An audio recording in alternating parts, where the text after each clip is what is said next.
Os elementos químicos, em sua maioria, não são encontrados isoladamente,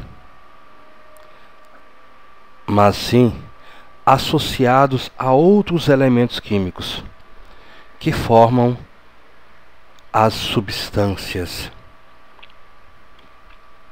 Essas substâncias, elas são apresentadas em nosso cotidiano de várias formas.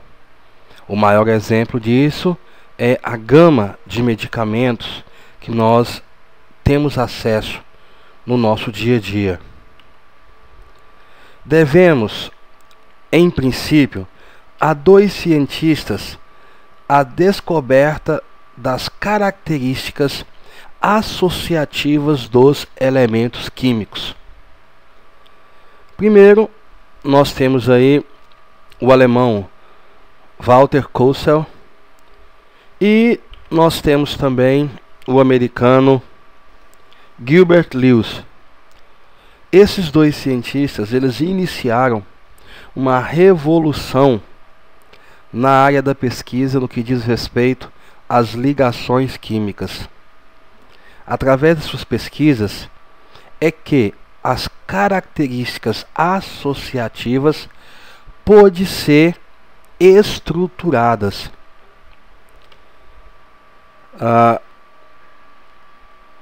Nós temos aqui a tabela periódica. Podemos observar vários grupos. Cada grupo tem a sua característica. Cada grupo tem a sua formação elétrica. Cada grupo possui uma identificação dentro das suas propriedades químicas. Como nós já vimos ao estudar a tabela periódica, nós temos aqui metais, não metais, gases nobres, semimetais, lantanídeos, actanídeos, os elementos de transição. Nós temos também aqui várias famílias. Então, cada elemento químico desse tem uma característica. E o interessante é que no estudo desses cientistas, eles observaram uma família em específico da tabela periódica, os gases nobres, em que ele percebeu que esses elementos, eles não tinham uma necessidade específica de estarem associando-se a outros elementos químicos. Então, com base nesse levantamento, eles propuseram um estudo mais específico sobre esses elementos. Nós temos aqui agora uma representação no diagrama de camadas, em que, lembrando do que já estudamos lá quando falamos em distribuição eletrônica, nós temos as camadas K, L, M, N, O, P e Q. E temos os átomos aí, os átomos dos gases da família gases nobres, que é o hélio, neônio, argônio, criptônio, xenônio e o randônio. Então, vamos começar com o hélio. O hélio, ele ocupa a camada K, 2 elétrons. O neônio ocupa a camada K e camada L, 2 e 8. O argônio, 2, 8 e 8. O criptônio, 2, 8, 18 e 8. No caso aí 4 camadas. O xenônio, 2, 8, 18, 18 e 8, 5 camadas. E o randônio, 2, 8, 18, 32, 18 e 8. Então, 6 camadas. Até aí, normal.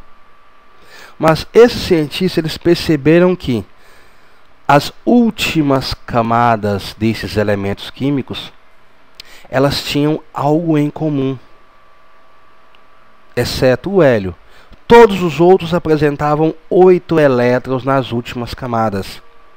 Mesmo o hélio com 2 elétrons, eles perceberam que isso dava estabilidade a eles. A característica de ter 8 elétrons na última camada davam a ele uma estabilidade, assim como ao hélio com 2 elétrons.